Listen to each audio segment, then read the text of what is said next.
Did you ever confront Cesar Chavez about his attacks on you? You know what? I never did, and I guess that's the one thing that I'm sorry about. Now at 5, her silence ends here. Dolores Huerta is sharing her story decades after marching alongside Cesar Chavez. We share her comments. From celebrated to controversial, changes are being brought about by the allegations from Huerta and 2 other women, where you can see them in our community. And 26 days to reach a deal, or the education of 500,000 students could be in jeopardy. Reaction from LA Unified as the district prepares for striking teachers and staff. The news at 5 starts right now. This is NBC4 News at 5. A top story here at 5. The words of Dolores Huerta in a new interview. She described the sexual abuse she says she suffered from her longtime colleague, Cesar Chavez. Good evening once again, everybody. I'm Michael Brownlee. And I'm Kathy Vara in for Colleen. Huerta spoke with Latino USA, the longest-running Latino public radio program in the country. NBC4's Amber Frias joins us live to tell us more of what she had to say. Amber.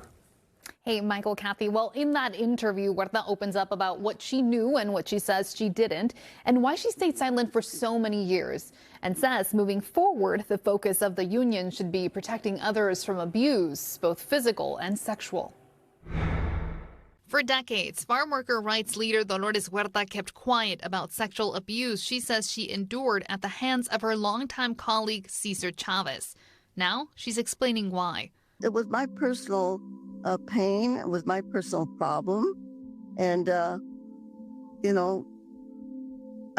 think it was worth it, because it was my cross to bear. In an audio interview with Latino USA's Maria Hinojosa, Huerta says she stayed silent out of fear. Her story could damage the union and the movement she and Chavez built together. But after 2 other women came forward in a New York Times investigation describing alleged sexual abuse by Chavez when they were teenagers, Huerta says she could no longer stay silent.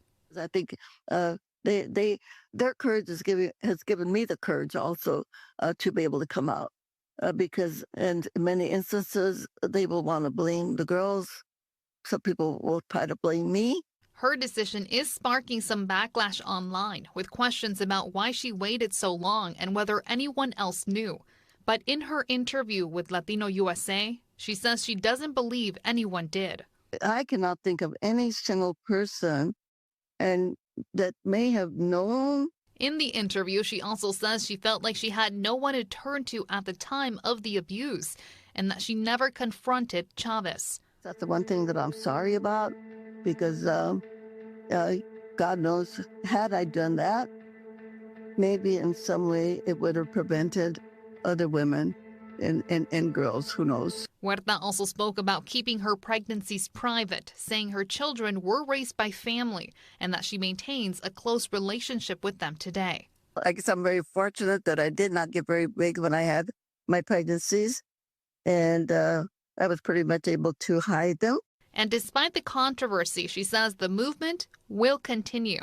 We're not going to let anything stop our progress, that we're going to continue to go forward until we get the respect and the equity that our community, and especially the women, deserve.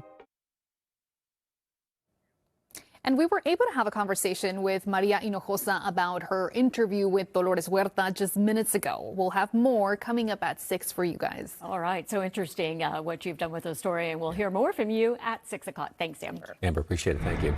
Well, state and local leaders are starting to roll out ways to shed the Chavez name from buildings, roads, and schools while honoring the movement and people he once led. NBC4's Camilla Rambaldi continues her team coverage here tonight live from Boyle Heights. Camilla. Hi, Michael. Mayor Karen Bass signed a proclamation this morning to rename Cesar Chavez Day to Farm Workers Day. And right now we are along Cesar Chavez Avenue, formerly known as Brooklyn Avenue before the name was changed in 1994. And now city leaders say street names, schools, and other public spaces within the city's jurisdiction is what they will now be assessing as they move forward. An unprecedented moment in Los Angeles. Mayor Karen Bass taking pen to paper, signing a proclamation this morning to rename Cesar Chavez Day to Farm Workers Day. I've been in touch with the Chavez family, and they support our decision. The mayor was surrounded by all women city council members today. A movement that exists because of the power of the people. And so many of those people were women. Women who did the hard, often invisible work. We are all hurting right now. We feel the pain. We feel the pain of the victims and those of us inspired by this movement. It means lifting up those who are still working in our fields, still fighting for fair wages. City leaders say today's proclamation is the first step. The city is now looking into renaming buildings, schools, and other public spaces in the city of LA named after Chavez. Some of those include Cesar Chavez Elementary, the Cesar Chavez Transit Pavilion at Union Station in downtown LA, Cesar Chavez Park in Lincoln Heights, and Cesar Chavez Avenue in Boyle Heights. A list of which landmarks and spaces could be renamed was not provided at today's press conference, but city leaders say they will be working with labor and community members on the process. And so there's a lot of answers we don't know right now. What's most important is that we need to really evaluate. Some of what you said, of course, is within the jurisdiction of the city. Some of it is not. Asking the city to assess all city assets with the name on it.